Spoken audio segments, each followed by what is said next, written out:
Military historians Dave Clark and Andy Roberts are leading experts on UFO sightings during the Second World War.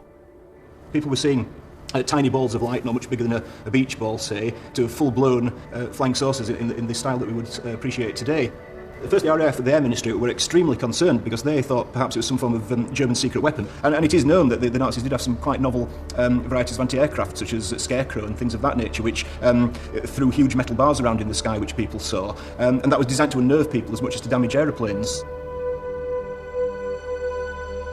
These designs, lifted from secret engineering blueprints seized by the Allies at the end of the war, show just how radical the Nazis' aerospace programs were.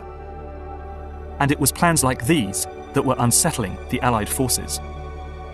Going through American files of the kind of technological plunder operation that they did on Germany after the war, they do describe technologies that could be pieced together to develop a kind of Foo Fighter type weapon. They were working on all these bizarre little things, but none of these things ever came to fruition. Had the war gone on much longer, or had the Germans won, then we may have seen these things develop in the same way that we saw the Americans develop space technology after the war. The evidence for Foo Fighters is intriguing, but I wonder whether there is anything more than the log reports by the pilots who described screaming dogfights with strange balls of light. I've come to meet American technology historian John Derring. He has first-hand information on the development of Foo Fighters. I interviewed a German aircraft engineer who had actually worked on these vehicles in the prototype stage and in the early phases of production. These were vehicles that were unmanned. They were what we would probably best describe today as unmanned aerial combat vehicles.